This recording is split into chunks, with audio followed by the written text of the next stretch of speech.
who was the first Naqib of Khankah SAM Wow. in 1974. She was the first caretaker, keeper of this community. And she's still alive. And I still have long hair. Yes. So this is kind of a coming together kind of a night. So thank you all for being here. We will after this have dinner for sure, you know, our usual potluck.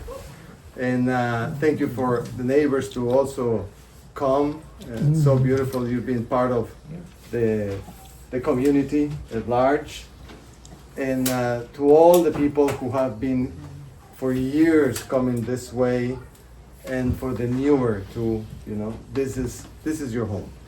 This is the heart of this extraordinary place, right? So, Yasmin, the floor is yours. Thank you. Bravo.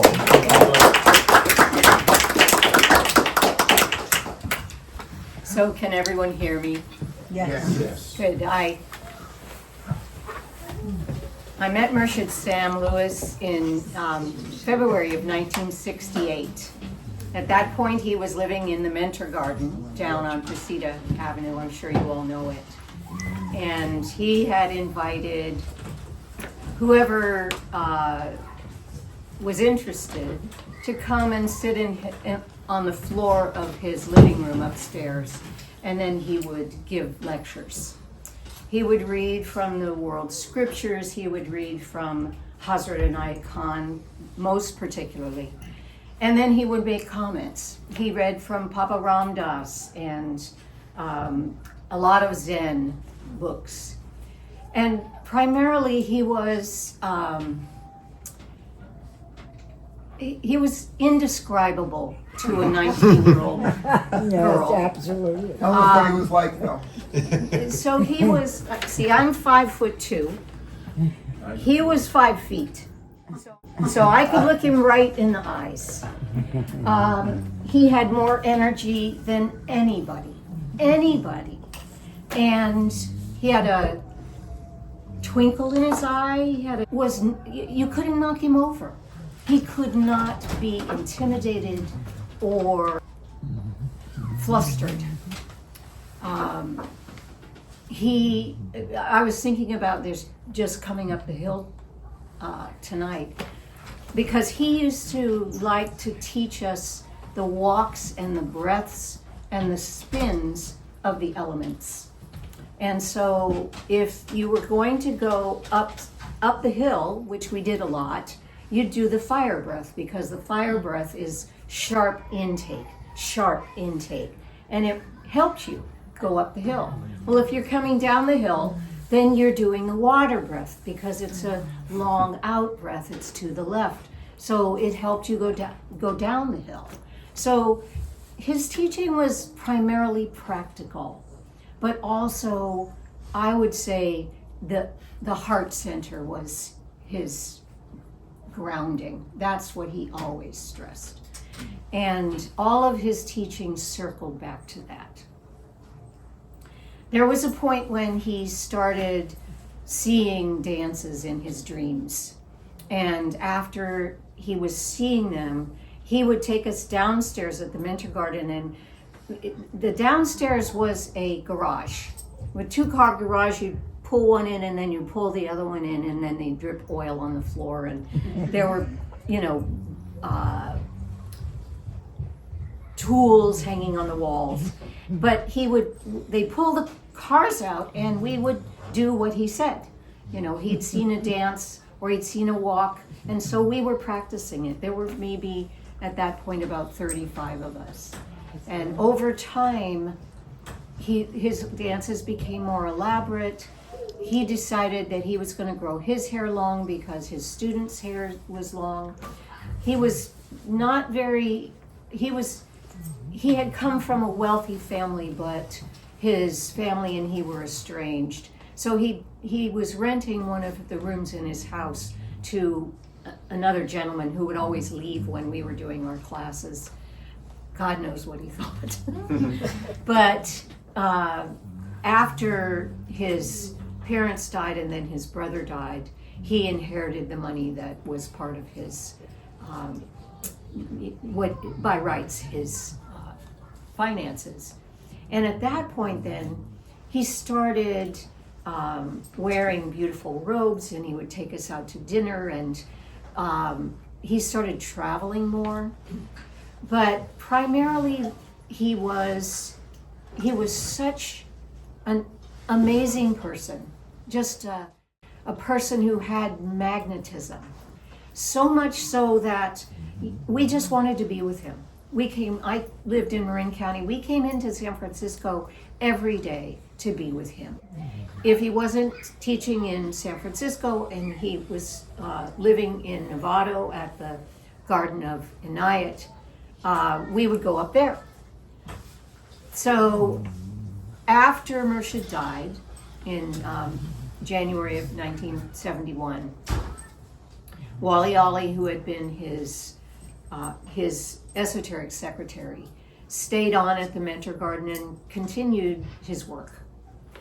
And we hadn't expected Murshid to die. It was quite a shock. But Murshid, during his lifetime, had invited people like Joe Miller and Bosha Fisk, many of his older friends, to come and be with us. And a lot of times we'd look at him, he'd have them sitting in chairs while we were dancing, and they'd be whispering and talking, and then they'd be looking and they'd see what's going on. They were all old theosophists. So after Murshid died, some of them came to Moinuddin and Wali Ali and said, well, Murshid said that I should take over. Murshid said that I should lead you now. And we're sitting there going, no. The only person who didn't say that was Joe Miller. What he said was, you are Murshid's kids, and he knows what you can do. So don't believe anybody else. So that included Pir Vilayat, who actually came to the Khankah after we had remodeled it, and upstairs had become our shrine room. And he basically said, you must take me as your teacher. You must now do this. If you want to be in the Sufi order, I am the head of the Sufi order, so, I'm your teacher now. And we said, no, we have our own path to Inayat Khan. Murshid Sam was Inayat Khan's student directly, and so you're not our teacher. You're a wonderful, wonderful teacher, but you're not our teacher. Murshid Sam is our teacher. So after, this was 1971 when Murshid died, about 1973, Wali Ali got the inspiration to start Khankah SAM. And he sent out a call to the community and he said, is anybody interested in doing this? And at that point, I had moved from Tucson, Arizona, where we started a Sufi center with Abdurrahman and Nasima, to Lama Foundation, where we also had a Sufi center, and then back to the Bay Area. And I was very interested in starting a land center because this is a unusual situation to have a community in the city. There's lots of land centers. Lama Foundation is a beautiful land center, but it's out in the country. This was our effort to build a center around the Mentor Garden and to not just own the properties, which we really wanted to have the Rouhaniyat own our property, but also to then rent properties in the neighborhood so that we could assemble 35, 45 people and make a space where we could continue Merchant's work. In order to do that, we had 3 businesses that people could be employed in, and we started this concentration. And for a year, the people who were planning to do this met. I don't remember how often a month we met, but it was maybe once a week, and we talked about all of it. What were we going to do? How many people could we have? What kind of a schedule would we have? How would we create community in this environment? We started on 14th Street with 3 flats in a building. Right at the end as 14th dead ends into Market Street, right around the corner from Castro Street. So we had the back of each flat had stairwell that led up, so that we had certain floors were only for living, certain floors, one floor had the shrine room, one floor had the communal kitchen. And we learned to live together on 14th Street while we looked for more property. And the Norwich properties came available. I was talking to Zardouche today to get my timing right.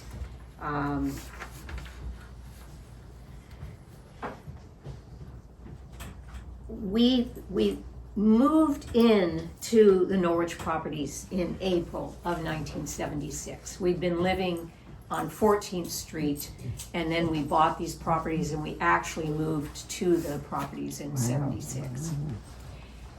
When we first bought them, they'd been owned by a family and rented for years and years. One of the person who was living upstairs it was divided into 4 apartments, essentially.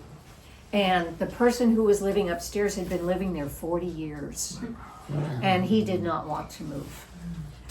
There was the fellow who was living in the top part of the front house was going blind, and he did not want to move. So it was a challenge to know that what we were planning and how we set this up was the right thing to do. That it was time for these people to move on to their next phase, and for us to take these properties and turn them into what they have so lovingly become. So when the properties finally became available and we moved in, I guess I could show you. This is Arzani, who was one of the people who moved from 14th Street into the Norwich properties.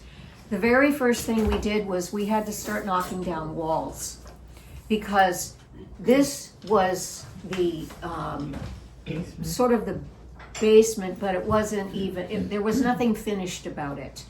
Dirt floor, no, the walls were not sheetrocked.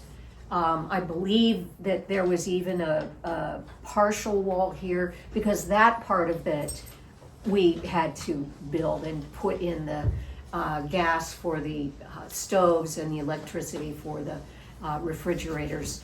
So the person who knew how to do all this was Zahir. Zahir was a contractor, a builder. Let's see. Okay, that's not a picture of Zahir, but here is a astrophysicist who worked at Lawrence Livermore Lab, was one of the people who lived here. And we were painting the facade. That's Colleen. There's Hatim Tai again. Now that's the front house. We used the front house as our kitchen at first, because this wasn't built at all. We envisioned that this would be the kitchen at some point, because we needed a kitchen that could fit, 30 people in it, and the ability to cook for that number of people. there's Kaleem again. You can see the garden was over that way. Yeah, this is looking, this is sitting here looking this way. This is Karima, and that I believe is Amina. Where's Amina? We had every Saturday, pardon? What was Amina born then? She was born later, but I think that's Alia. Is that Alia? Might be Alia. We, every Saturday, we had a work day. It's funny, I sometimes I think, why did Wally Ollie pick me to be his second in command?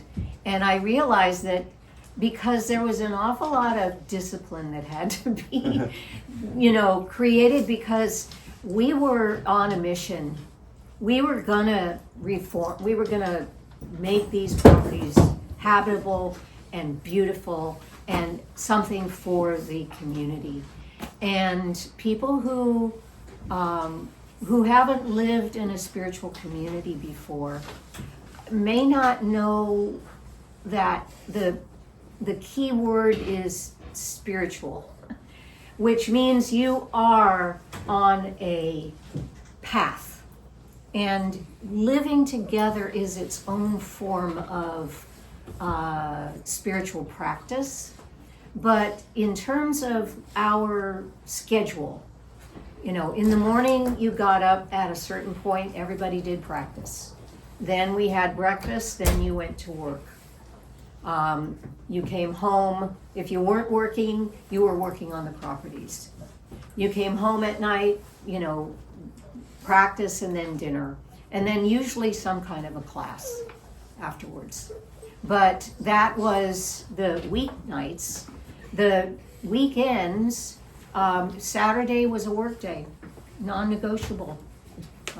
I had to tell my husband, who moved here from the abode, and he was so worn out with community and he just wanted to sleep in, and no, didn't work like that. So this was lunch on workday. This is kafia.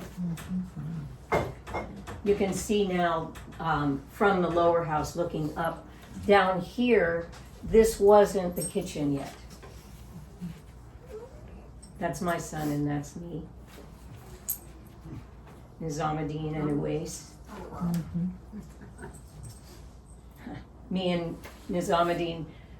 The front was our kitchen at first. And I cleaned that stove. Took it apart and They, cleaned it unbelievably. At a certain point, in order to really make it beautiful, the wainscoting around the up to about here in the property had been painted probably 30 times. And we were like, oh God, what do we do with this? Paint it again?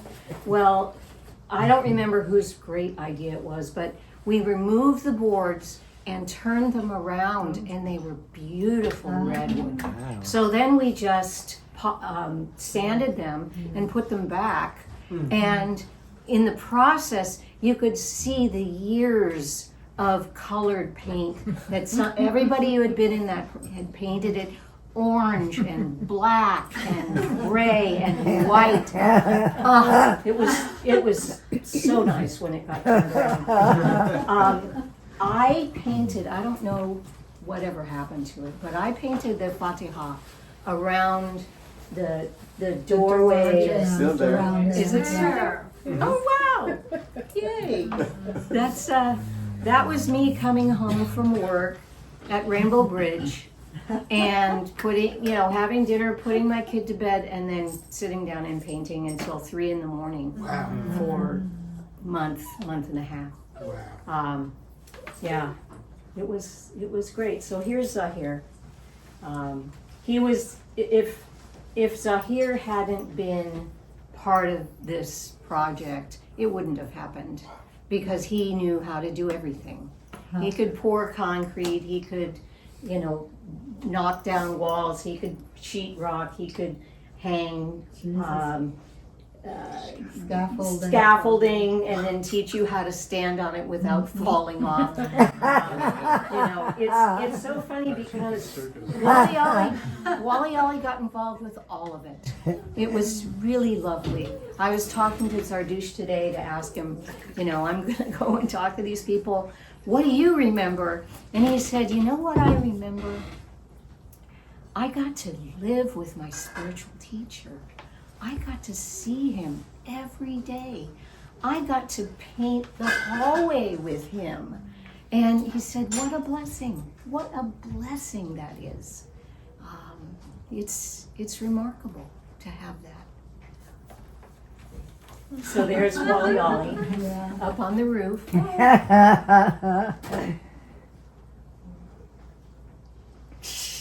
Wow, yeah. Matt's house. Isn't that funny? Little garage, yeah. Is that, are you next door? Yeah. Yeah. Is that your truck? No, this is Zahir's You truck. wish.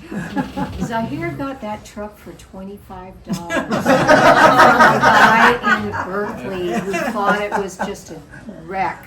And he started it, and then we thought, well, you can't drive it more than around the block.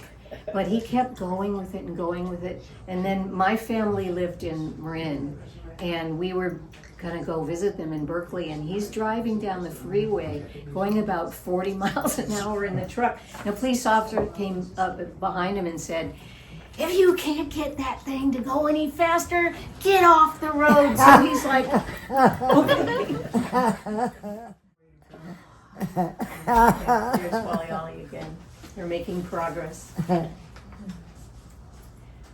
This is Daniel, and Uwais over here. This was us putting in new floors. So everything was redone.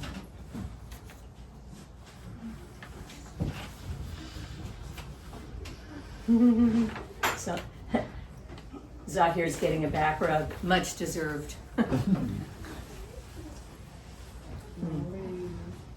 Oh. Yep, see, this is the kitchen here now. Me cleaning up.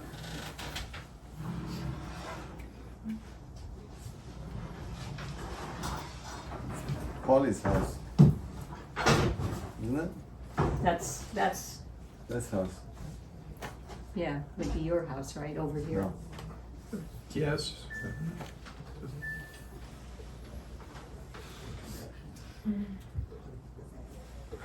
This is just a kid in the neighborhood. Pir Shabda was asking me, who is that? Who is that? It's just, everybody could see what we were doing. It was a lot of activity, so kids came over to play. There was a phone with you. Wow. Yeah, haven't changed a bit. So, Zahir was pouring concrete. The beautiful patio that's down in the front there, that was designed by Jami, who is a wonderful artist. And they measured it and poured all the concrete for it. I'm so glad to see that it's still there.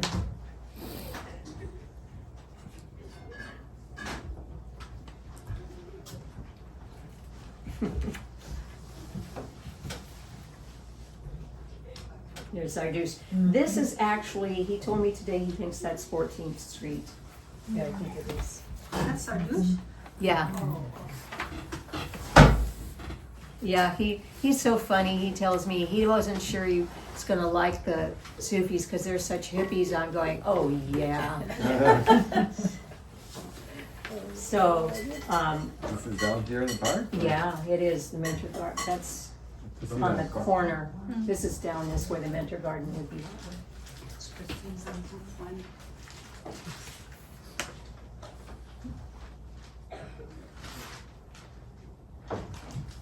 So Sadi and her name was Khalida at the point, came to us after they'd gone to the Mendocino camp.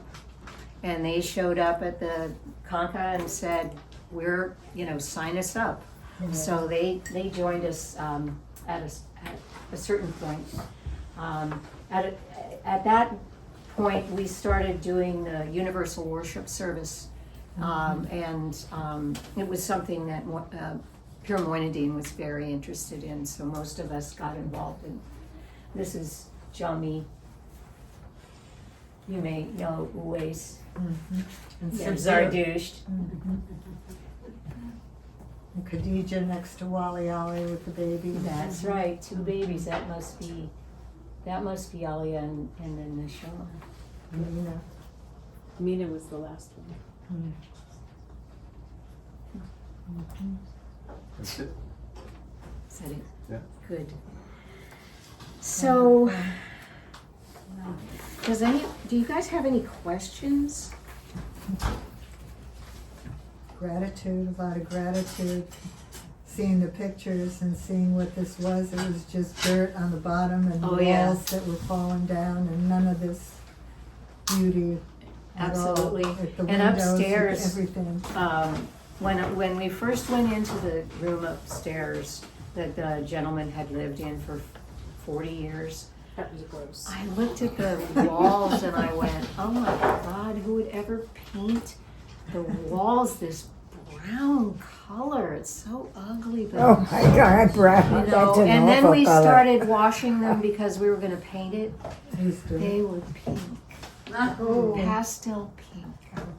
He had been smoking for 40 years in that Nicotine part. room. Covered the walls like paint. Yeah. Oh my So, God. the rough yeah, was so brown. I know, I'm so looking forward to seeing it because I haven't seen it for a long time. But Really? that ended up being, pardon? Well, I'm curious, how was all this financed, all the supplies and the house itself and the, I would say that the Ruhaniyat has always been a nonprofit organization which received donations. All of the students paid dues, not all of them. When I first joined, I didn't have any money, so I worked for my dues. And my job was to clean Murshid's bedroom on Wednesday mornings and then cook lunch for everybody. So I did that every Wednesday morning. I got the best deal, actually. It was wonderful to be able to be, again, to meet your spiritual teacher in your lifetime is an incalculable blessing. It will last you. I mean, I met Murshid when I was 19, and I'm 76 in 10 days. And he's still the most amazing man I've ever met in my life. My whole life has been lived in the rhythm of Murshid, the teachings that he gave me.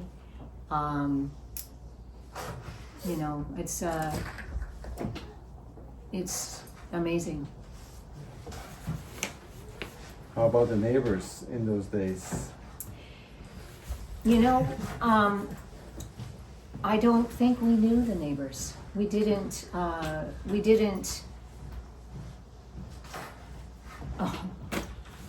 The neighbors on either side, I think you folks know well. We did have a bit of a difficulty with the Samoan church. And the what? the church Samoan church. around the Oh, the corner. church, the big, There was a young lady who stole my son's bike, Wow. and I went to get it.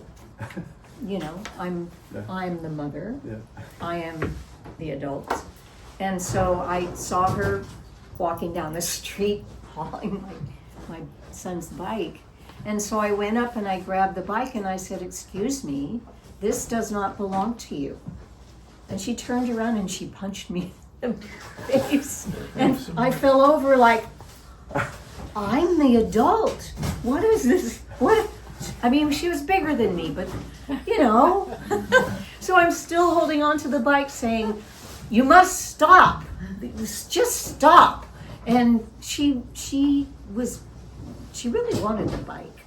So she ended up running away. And at that point I stood up and I'm like really surprised that this happened. And I came back here and I thought about it for a while. And then I went and I talked to Wally Ollie about it. And what we said was, we really want to be good neighbors to these people. We really want them to feel good about us being here. So I went over to the church and knocked on the door and asked the people there if I could talk to them. And then I basically said, kids are kids, and we have kids and you guys have kids. We just want to be good neighbors. And at that point they were like, yeah, that's what we want. So it was just so funny because I was so naive. If I say, stop, you're supposed to stop. What was the social rhythm of the house? Like right now we have Tuesday potluck that glues everything together. Like what was the social glue like? We were so close. We loved each other so much. Wouldn't you agree? Looking at Shakur, who lived with Wow. us. You loved each other a We lot? absolutely. I mean, Wow. Not like today where these people all. we would do things together, like around Christmas time. We'd roll out Christmas cookie dough. There's actually some pictures of them I noticed in the scrapbook, Yeah. and we made Wally Ollie cookies. we painted them with egg yolk and food coloring because then when you baked them, they would turn into like stained glass. So we had heart and wings cookies and Wally Ollie cookies, and it was really. I mean, I had a lot of artists in the group. Were the Wally Ollie cookies big? Well, like about this big, but nice big belly. Yeah.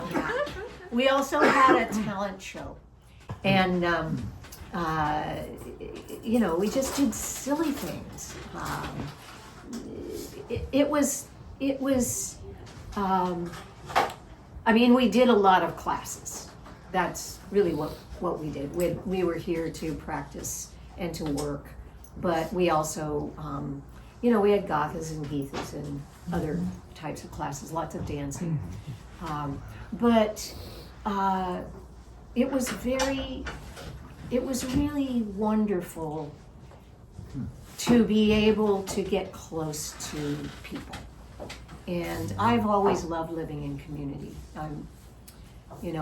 There was a point where, I'm from a large family, so I've always been living with large numbers of people, but I just always loved living at Lama Foundation. I loved living in Tucson. I loved living in the Khankah here.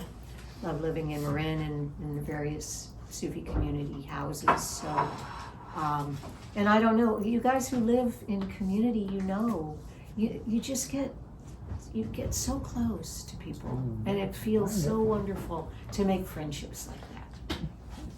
I was impressed by the discipline in the group. Yeah.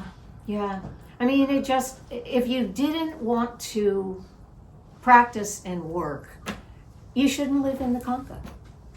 You should go live in an apartment. That's because at one point we bought the property next to 410 Presida. It was 416.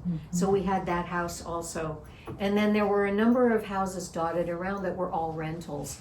There was a corner apartment on top of the market that was on the corner there, and 502, I think it was called. When my husband and I got together, we moved into 502, so we could still participate with all of the classes that were going on here, but we weren't living in the Khankah itself. So. Brenda, do you have a question? Oh, what was the connection to mainstream Islam? I'm a history teacher, a high school history teacher, and so Sufism it's kind of instrumental in spreading as Islam spreads around the world because it's more open, right, than So, Can you so describe that Inayat connection? Khan said that nobody has to give up their religion to be a Sufi. Nobody has to do anything other than believe in the essentially love, harmony, and beauty, and the message of life and love. Inayat Khan was a Muslim. When I lived in Arizona with Abdurrahman and Nasima, we did the Shariat with the Muslim students at the University of Arizona. We fasted for Ramadan and did the 5 prayers. It wasn't all we did, but it was a very wonderful part of our practice to pray and feast with the Muslim students there. They were there primarily because Tucson is in the center of a ring of mountains, just like it's in the desert in the center, just like Mecca. So a lot of Muslim students from around the world come to Arizona because the climate agrees with them, and also it's a beautiful place to be. So, you know, Murshid Sam was very attached to Hazrat Inayat Khan. He was, I would say, the term root guru, he was his primary teacher. But he also had a number of other teachers, including Chishtiya Sabri teachers and Pakistani teachers, and then he became a Zen Roshi as well, because the heart of all religion is the same, and that's what Sufis believe. So, you know, if you ask me if I'm a Muslim, I would say yes, of course, you know. But I'm also a Hindu, I'm also a Christian, I'm also a Buddhist. And I've studied all those religions because that was my path to actually practice the religions. And it was Murshid's as well, Murshid Sam. So. I'm curious about how the dances started and developed. You know, like people bringing songs and dances. Like, how did it all? Isn't it wonderful? Like, It's start? so wonderful. Murshid Sam started having visions when he was teaching the young people. He had gotten very sick one night after eating. He told us he drank red wine and ate blue cheese dressing, and he said never do that because he got in the hospital with food poisoning.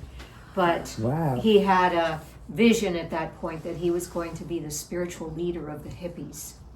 And after that, young people started coming to him, and he started inviting us to sit on his living room floor, and then he would teach. He'd been teaching for many, many years. He met Hazrat Inayat Khan when he was 19.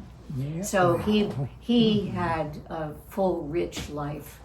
But when he started seeing visions of dancing, he started telling us, well, I saw this dance in my dreams, so let's go downstairs and try it out. So it was us saying sacred names of God in various religions, and then doing very simple sort of square dancey moves. And they grew from there. He started in San Francisco, but then he moved to Lama, then he went to New York, and then he came back.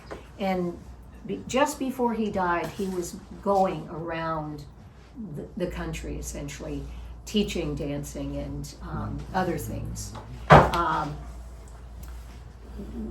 Most of the people who were coming at that point were coming because dancing is such a welcoming way to invite people to be together. And he said that Christ had appeared to him at one point with a peace plan for the Middle East, and it was that people would eat and dance and pray together. And then he worked out a way for the desert to be reclaimed. He was a soil scientist. He was a gardener, and he cultured seeds that would grow in the desert. He and a friend of his who was also a student of Hazrat Inayat Khan, his name was Bryn Biors. We called him Shamsher. Shamsher had a way of creating electricity by the differential between the warm temperatures of the part of the ocean up at the top and the cooler temperatures down below. And because there's this strong differential, you could actually make electricity out of it. So you could use the electricity to desalinate the water. They had a whole plan. Wow. And of course, hasn't happened yet, sadly. It looks like it's going the other direction for a while, maybe. But that was his plan. What were the Unless- years he was a Zen master? Well, he was always a Zen. He met Nyoten Sensaki right after he had met Inayat Khan. Who was And the recent Saki? he was his Who was Buddhist. his- Yeah, he was a Buddhist monk who came to San Francisco and taught Zen. And Shamsher and Murshid formed a relationship with him. And also, actually Joe Miller also became a Buddhist as well. When I first met Joe Miller, he was wearing a gray robe with a red sash, and you know, he always had wild white hair and a goatee. And he was upstairs in 10 Waverly Place, I believe, in Chinatown, and the room was, it felt like it was maybe half the size of this room over there, with one long table in the center, and at one end was just the most ornate carved gold altar, and this big Buddha was sitting there with three they looked like incense cone burns on his head, and meditating.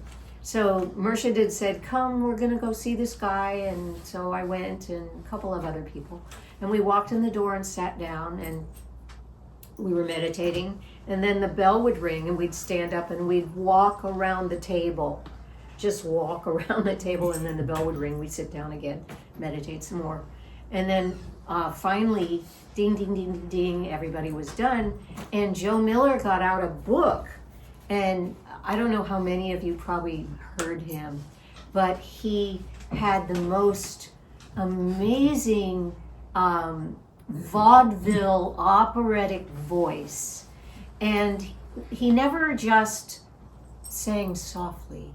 It was like, wah! And I'd never seen him before. I had no idea who this was. He was just singing, and Gwen was sitting next to him just smiling, and Murshid was just smiling, and I'm like, oh, I don't believe I'm here.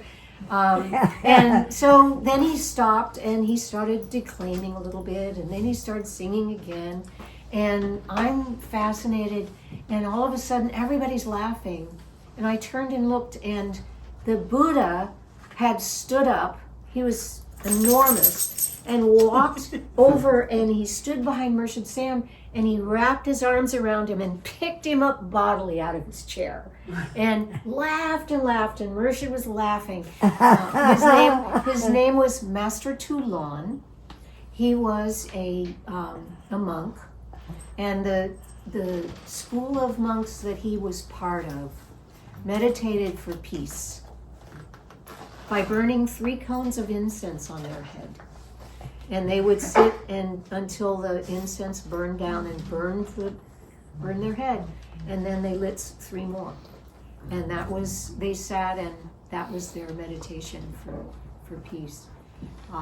But of course, when he wasn't meditating for peace, he was huge and funny and warm and very close to Murshid. So And this, Just a little bit about the choir. How did it happen? the Sufi choir. Yes. Alauddin was one of the early people who would sit on the Murshid's floor, and he, of course, is an amazing musician, and he said he was going to start a choir, and he said, everybody who wants to join, just come. So you'll hear a lot of his old students saying, well, I was a member of the Sufi choir. I was a member of the Sufi choir. I didn't stay a member very long, but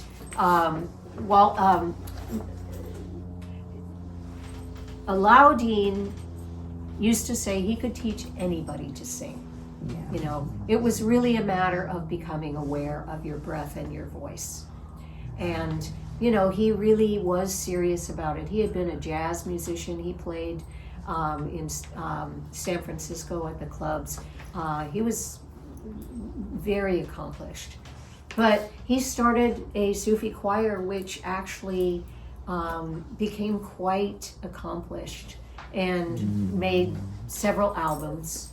And you know, it was always a joy. They had something that was unique. And then after that group of people sort of started dissolving, new people formed another choir. And I believe there even was a third one, I'm not sure.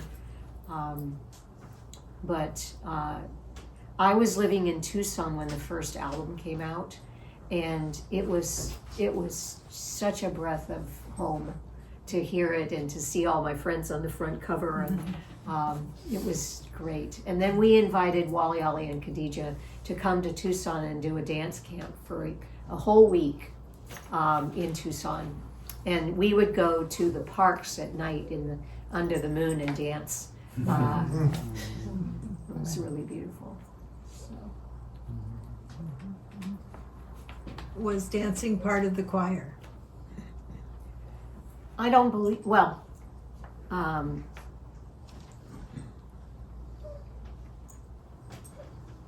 forgetting her name right now. There was a wonderful woman who did Kathak dancing, and she danced with the choir when they were singing. Zuleika. Yeah. Oh, And she was so beautiful, and she had she would wrap all the bells around her ankles and wear beautiful outfits. And then when she started, you know, it was quite impressive. So, but you know, if the choir had somebody, there were probably 15 people in the choir who could have led dancing. They could lead dancing and then sing. They may have done that at different times. They were pretty talented group of folks. So. okay. You're all hungry. Thank you. Thank you so much. Well, thank you. I love Oh you. my God. I could spend a long time listening. Yeah. Ya Fatah. Ya Fatah.